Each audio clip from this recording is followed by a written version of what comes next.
Welcome to the deep dive.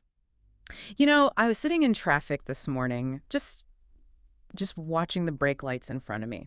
And I started thinking about a very specific, very uncomfortable feeling. Oh, I yeah. think almost everyone listening has felt it at some point. Maybe you're feeling it right now. Okay, what's the feeling? It's that treadmill feeling.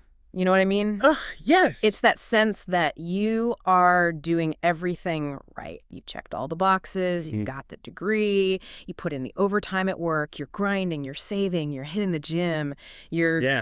drinking the green smoothies. Right, on paper, everything was perfect. Exactly. On paper, you are the picture of a responsible, striving adult. Yeah. But internally, you feel like you're running at full speed, just sweating, exhausting yourself.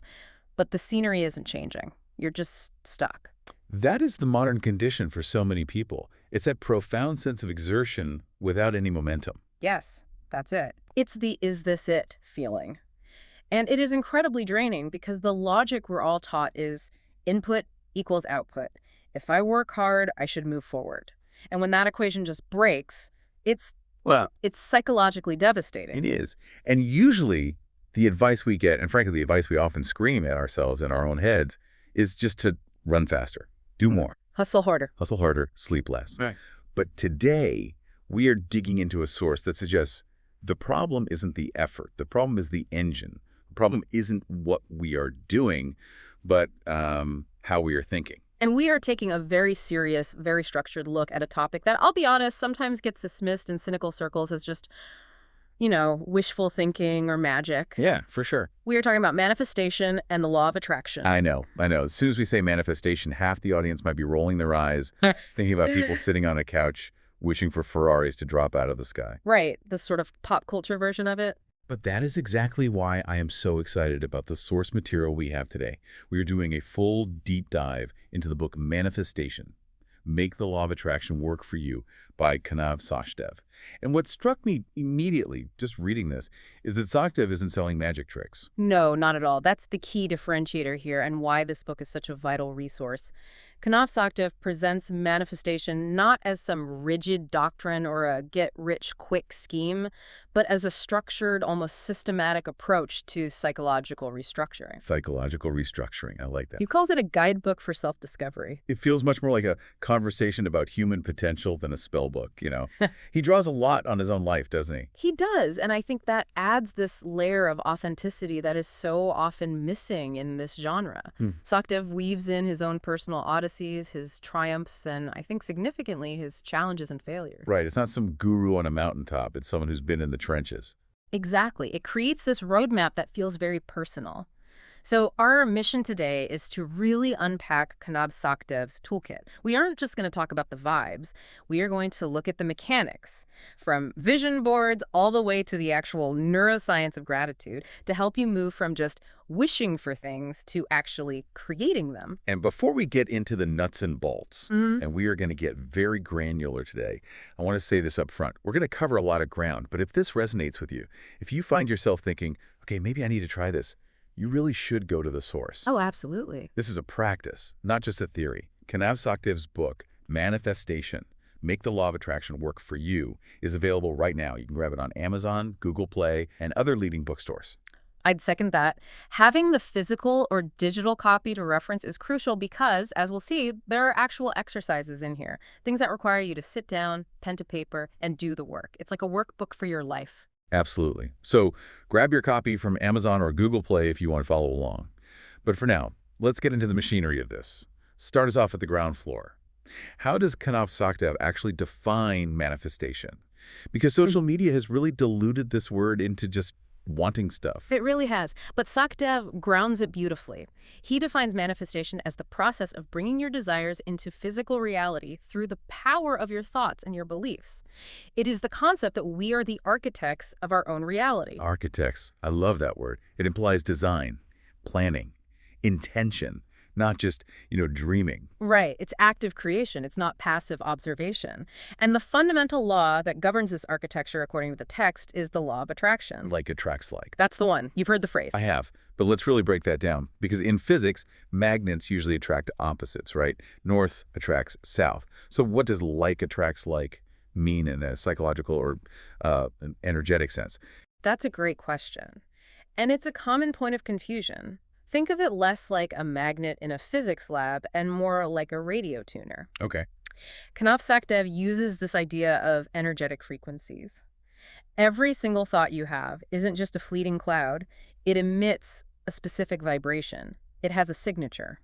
Okay, so I'm back in my car, stewing in anger, gripping the steering wheel. Then you are broadcasting on the anger FM frequency. You are literally sending out a signal. And the law of attraction suggests that the universe, or even just your own subconscious reality, tunes into that frequency and brings you more things that match it. So I attract more reasons to be angry. Yes. You catch more red lights, you notice the rude driver cutting you off, whereas you might not have even seen him if you were happy. You attract conflict. That is actually kind of terrifying when you put it like that. It means we're constantly broadcasting, whether we know it or not. We don't have an off switch. It can be scary, but Sakdev argues it's actually empowering. Because if you realize you're holding the remote control, you can change the channel. You can switch to the joy station. Exactly. If you emit frequencies of abundance, joy, and gratitude, you tune into those experiences. You begin to resonate with opportunities that match that vibe. But how does a thought, which is invisible, it's just firing neurons, how does that become a reality? I mean, I can think about a sandwich right now, but it doesn't just appear on the desk. What is the mechanism that Sakdev describes? This is where we get into what Sakdev calls the thought-belief cycle. It's a hierarchy. It all starts with a single thought. A thought is fleeting, it comes and it goes. Okay. But if you think that same thought enough times, over and over, it calcifies, it hardens, it becomes a belief. And here's the kicker. Beliefs act as filters for how we perceive the entire world. Filters? Like sunglasses. Exactly like sunglasses. Let's say you have a deep-seated belief, maybe you picked it up in childhood, that money is scarce. Common or... A very common one. That belief is a pair of dirty, cracked sunglasses you can never take off. You will literally walk through life filtering out opportunities for wealth because your brain is wired to prove your belief right. You'll see the bills, you'll see the inflation, you'll see the debt. You will not see the investment opportunity or the side hustle or the promotion. Wow. So it's a self-fulfilling prophecy. My brain is actively hiding solutions from me because I've told it that solutions don't exist. Spot on. Whereas if you believe I deserve abundance, your reticular activating system, which we'll get into the science of later, that system scans the room and spots the opportunity that the scarcity person walked right past. So your reality becomes a mirror. Kanav Sakdev is very clear on this. Your reality is a mirror of your internal beliefs. You don't see the world as it is, you see it as you are. The book illustrates this with a specific case study, doesn't it? The story of Sarah. I found that really relatable because she wasn't trying to manifest a yacht or fame. She just wanted a career that didn't make her miserable. Yes, Sarah is such a pivotal example in Sakdev's book because she represents that feeling of stuckness we started with.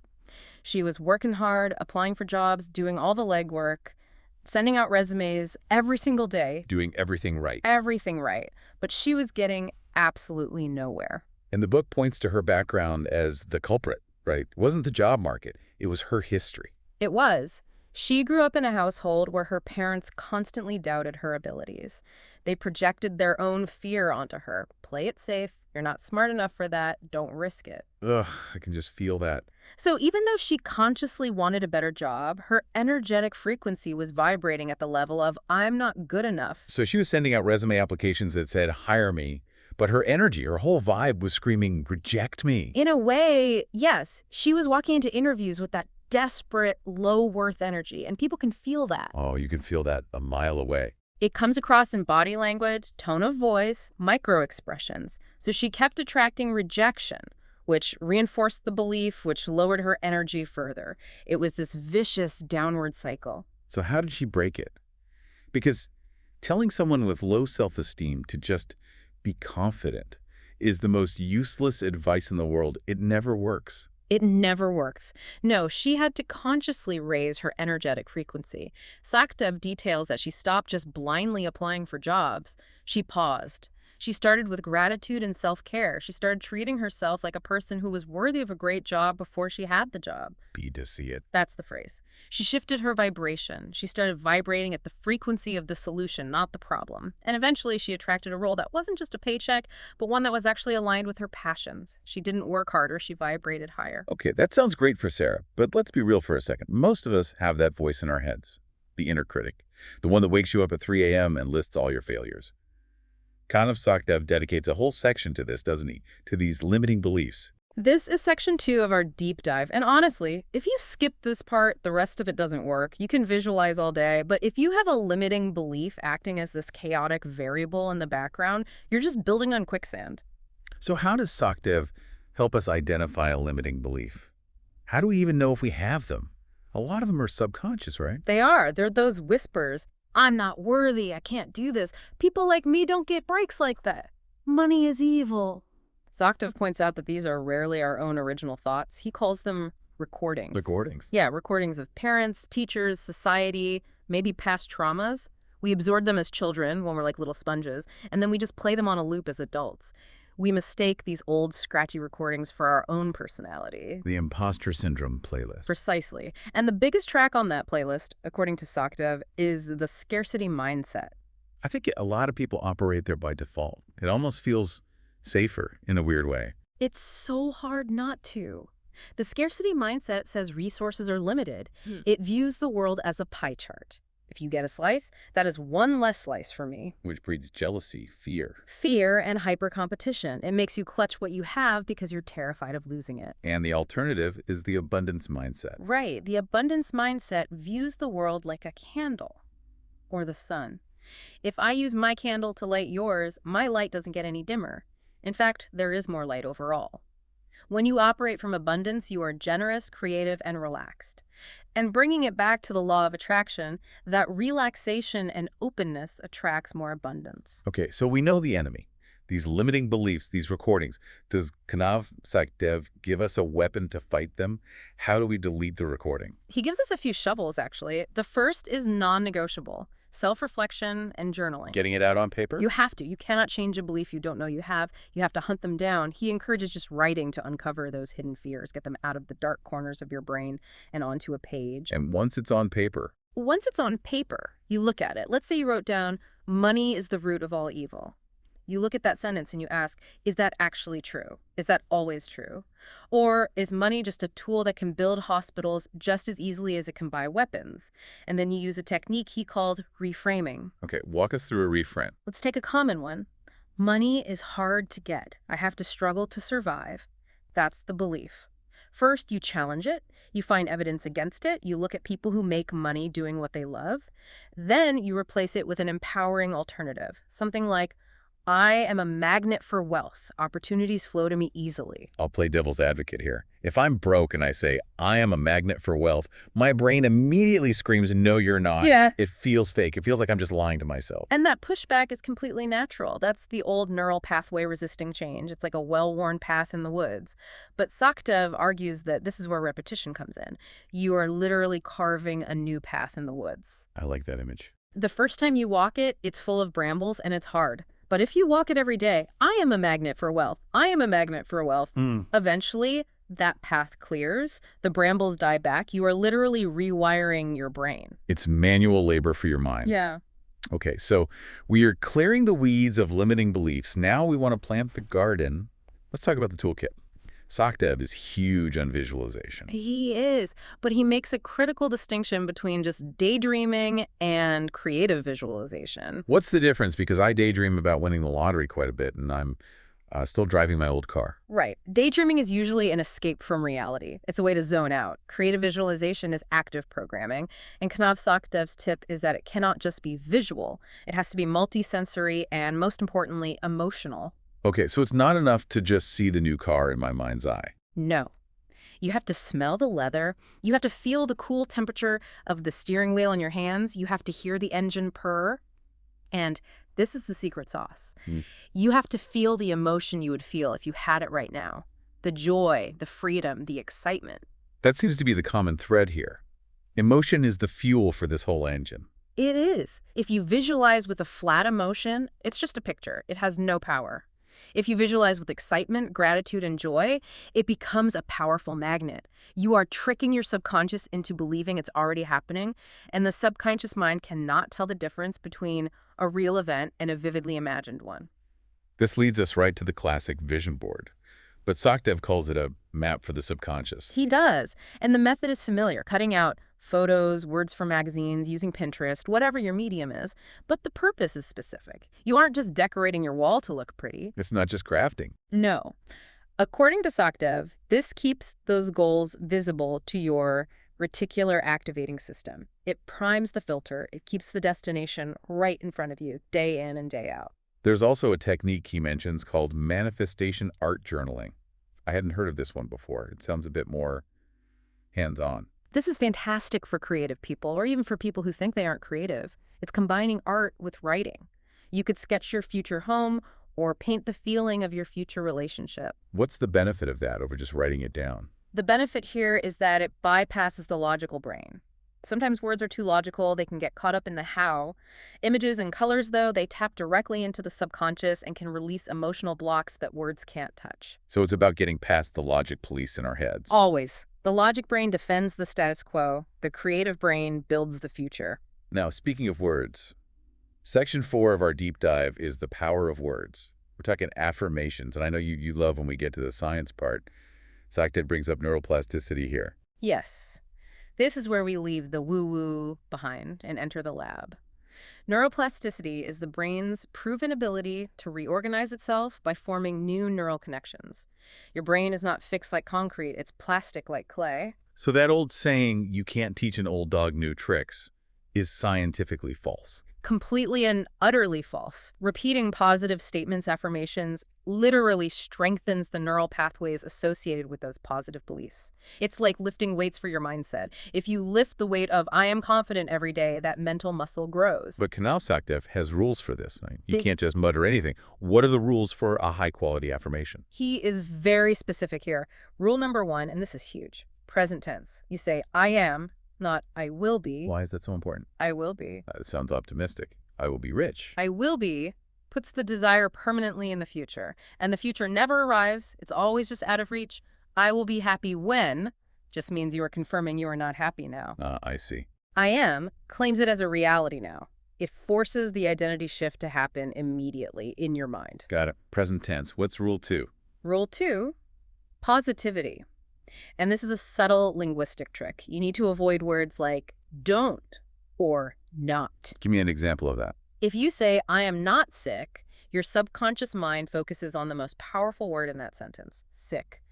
It kind of filters out the not. It's like if I tell you right now, don't think of a pink elephant. I am immediately thinking of a pink elephant. Exactly. The mind clings to the noun, the subject. So instead of I am not sick, you say I am healthy. Instead of I am not in debt, you say I am financially free.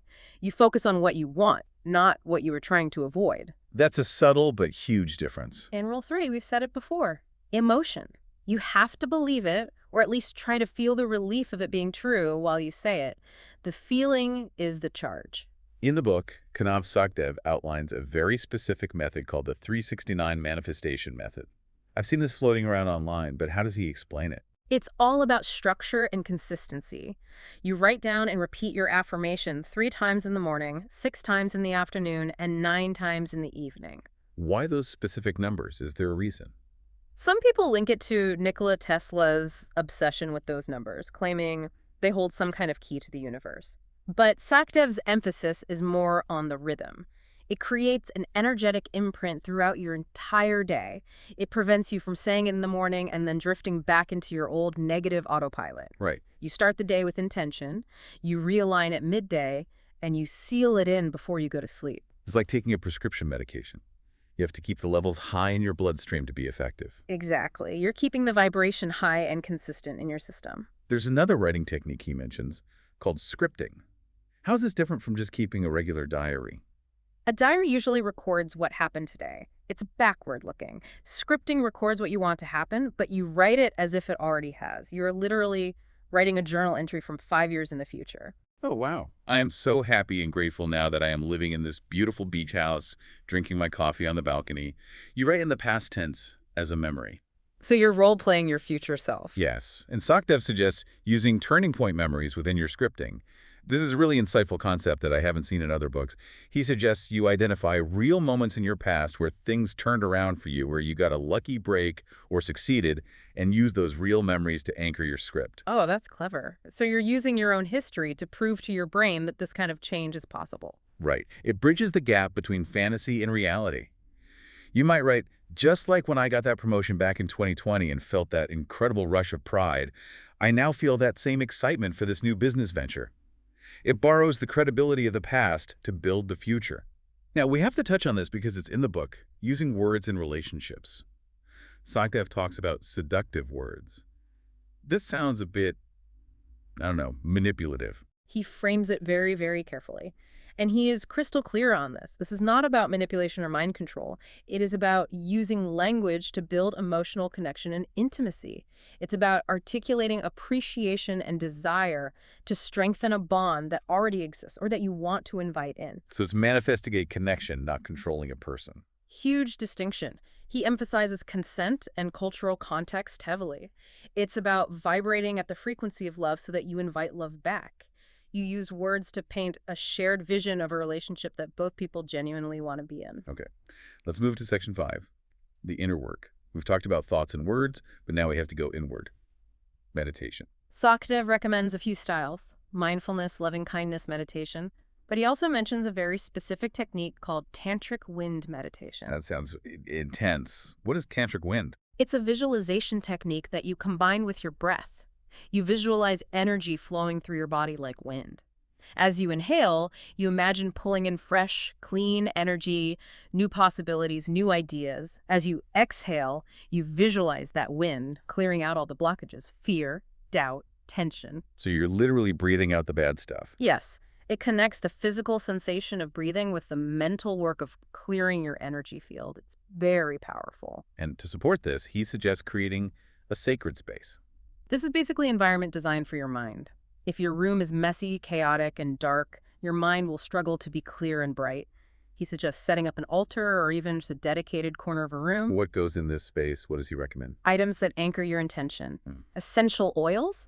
He lists lavender and chamomile specifically for relaxation and calming the mind. And crystals. I know crystals are a sticking point for some skeptics out there. Sure, but you can look at it as a physical anchor. He mentions clear quartz for clarity, amethyst for spiritual connection. Even if you don't believe in the energy of the rock itself, the rock acts as a physical reminder of your intention.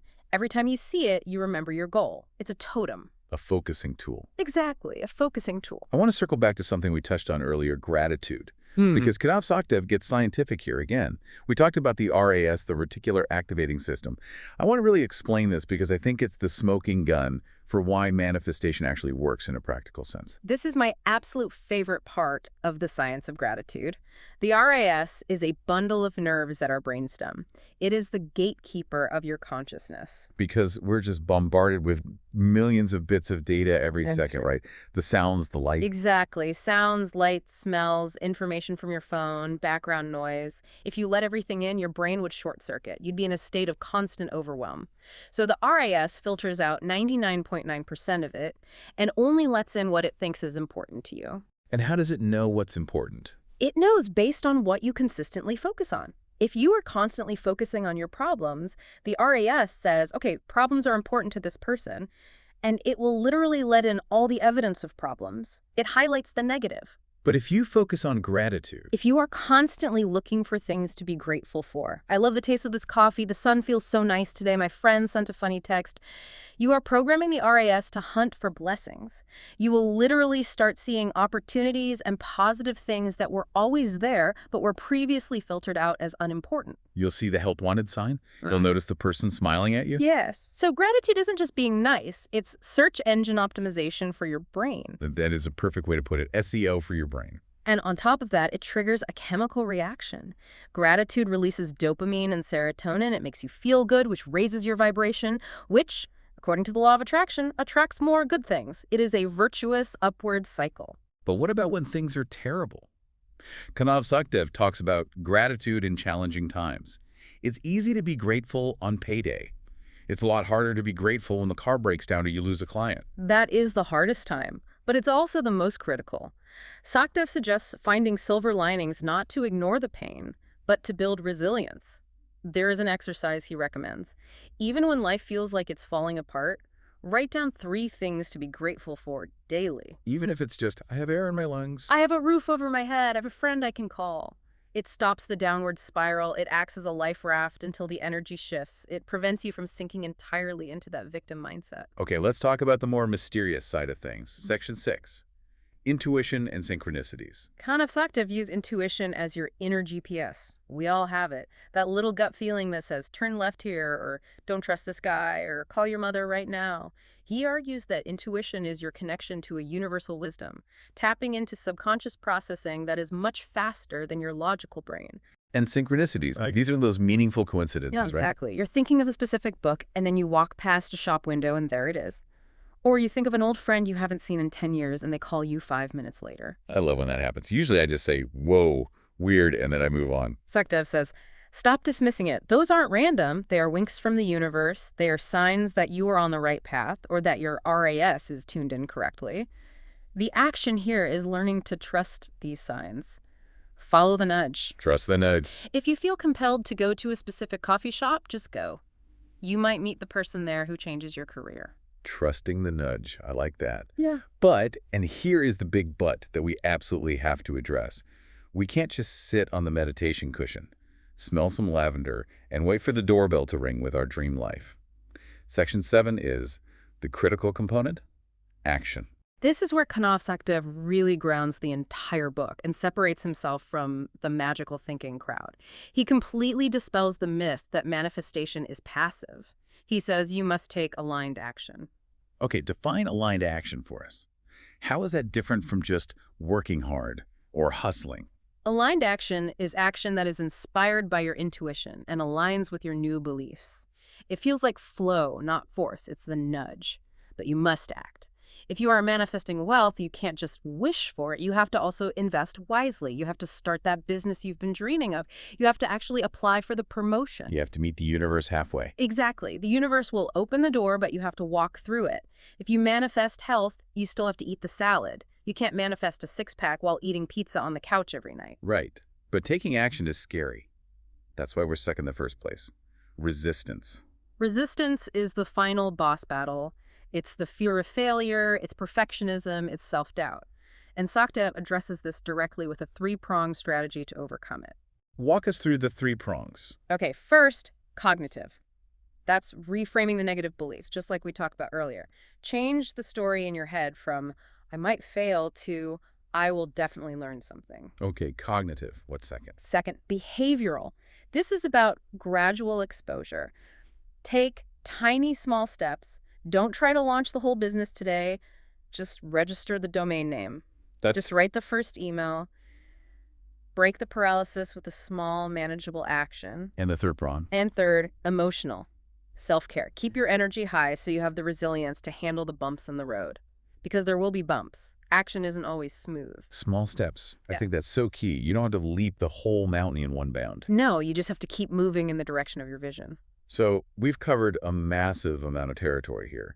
We've gone from the thought belief cycle, through the visualization toolkit, the power of affirmations, the neuroscience of the RAS, and finally to taking aligned action. It's a really comprehensive system. It really is. Kanav Sakdev has laid out a complete journey. It's not just one trick or a quick fix. It's a lifestyle change. It's a fundamental shift in how you interface with reality. It's about moving from being a passenger in your life to being the driver. That's the big takeaway for me. This isn't a get-rich-quick scheme. It's a change your mind, change your life scheme. And the final so what here is that you are the architect. You are not a victim of your circumstances or your past programming. You have the tools right now, today, to reshape your reality. And there's one more thought I want to leave our listeners with. Something the book touches on that is really beautiful. He calls it the ripple effect. Yes. This is the idea that your personal manifestation doesn't just help you. When you raise your vibration, when you find inner peace, when you achieve your potential, you influence your environment. You influence the people around you. Your joy becomes infectious. It does. You literally make the world a better place by making your own life better. You become a light source for others. That is a powerful thought to end on. You're doing it for you, but you're also doing it for everyone around you. Absolutely. Listen, we have gone deep, but we have still only scratched the surface of what is in this book. There are specific journal prompts, detailed meditations, and so many nuances to the exercises that we just couldn't cover in 1 hour. If you are ready to really start this journey, you need the full guide, Manifestation. Make the Law of Attraction Work for You by Kanav Sakdev. I highly, highly recommend picking it up. It's a resource you'll want to have on your nightstand or your phone to come back to again and again, especially when you feel that stuckness creeping back in. You can find it on Amazon, Google Play, and other leading bookstores. Go grab your copy today. Become the architect of your destiny. Thanks for diving deep with us. See you next time.